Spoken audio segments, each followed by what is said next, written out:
G'day everyone, Jake here or Hansen back with another video. Welcome back to Behind the Journey, which is a series usually reserved for members only, where I give you an inside look into my life as a vlogger here in China. But today I'm actually opening this up to everyone because I wanted to give you all a little bit of an update on my travel plans and also what you can expect to see on my channels over the next 2 months or so as far as content is concerned. So with that being said, let's dive right into it.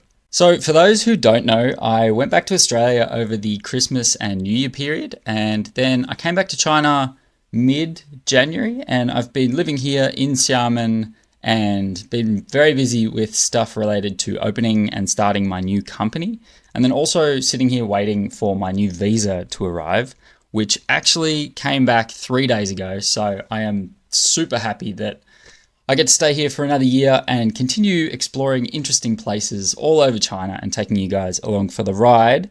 Speaking of, tomorrow morning I will be leaving Xiamen to go on a road trip in my new car provided by Lynk & Co, which is called the Lynk & Co Z10, and it's a all-electric sports car. It's Lynk & Co's first venture into EVs, like fully electric cars. They're usually hybrid cars. And I have been having a lot of fun driving it around Xiamen. And then also last week I took it on its first road trip up to a place called Putian to attend a lantern festival celebration up there.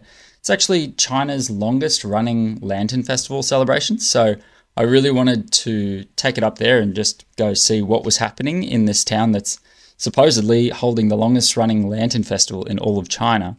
And it turned out to be a really fun trip actually, because the manager of the hotel where I stayed actually invited me up to his hometown, his home village, and asked if I wanted to come celebrate with those guys and hold a lantern and walk with them in a procession around their small village. So the people there were so nice and so warm and welcoming, and gave me a really cool opportunity to see how locals celebrate the Lantern Festival in rural China. So I filmed a vlog up there and I'm currently editing it, and hopefully that will be coming out next week. And then the following week, you should start seeing videos of my new road trip to Hainan, which I've been talking about for the longest time. And finally, I'm going to be getting on the road tomorrow morning. So my rough plan is to start tomorrow and drive about 2 hours down to an island. It's like a coastal island here in Fujian called Dongshandao. Yeah, apparently they've got really good seafood, a lot of coastal fishing villages, and apparently there are some restaurants that you can go to that are out on the water. So we'll see if I can find one of those. That was just one of my friends told me that today, and it sounded like a lot of fun, so might try and find one of those. After Dongshandao, I will continue along the coast. My friends actually told me today that there are some spots here near Chaozhou that could be worth visiting.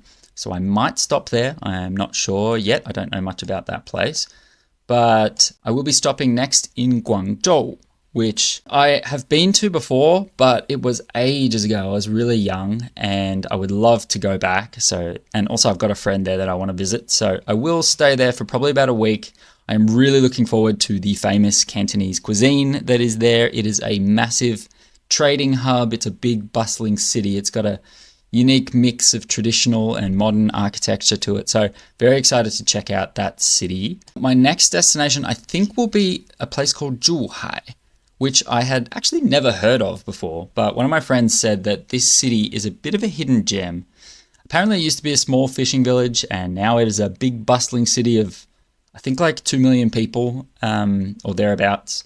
And so I'm just interested in learning more about this city, the history of the city. Apparently it's got some great beaches, some bustling night markets and so on. And then after that, I'm thinking that I might go to Macau. Oh man. But I haven't quite decided yet. I have always wanted to go. I have never been to Macau. And one limitation is I can't actually drive the car into Macau because they drive on the other side of the road. So that is one limitation, but it's really close to Zhuhai, so I could just park up the car. And then I think I just take a train across or a bus across or something, and I can probably get there. It is an eclectic mix of Portuguese and Chinese cultures. It's got apparently historic ruins, beautiful churches, and of course, famous casinos that probably everyone associates with Macau. I've heard it's quite a hectic place, like big bustling city. So if I can find some places that are more off the beaten path, a little bit quieter, then, I'm going to try and find those places if I can. But yeah, pretty keen to check out Macau. I think I will do it. But yeah, we'll see.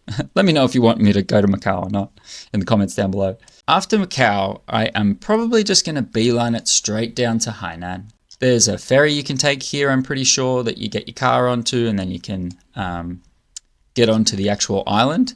It is the Hawaii of China, or it has been dubbed the Hawaii of China. It's got a beautiful tropical climate, which is pretty much the main reason that I wanted to go to Hainan. I'm just constantly in search of just nice weather and tropical weather.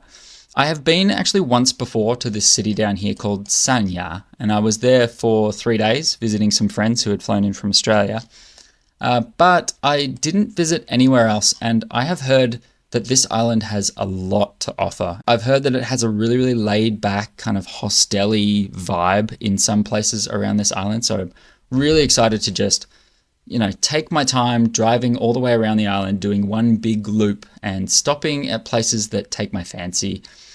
There is a lot of history on this island. Apparently it was a really important part of the Maritime Silk Road. It's got heaps of unique culture too, lots of small indigenous villages, like where I hope to learn more about the local, I think it's Li and Miao, ethnic minorities there.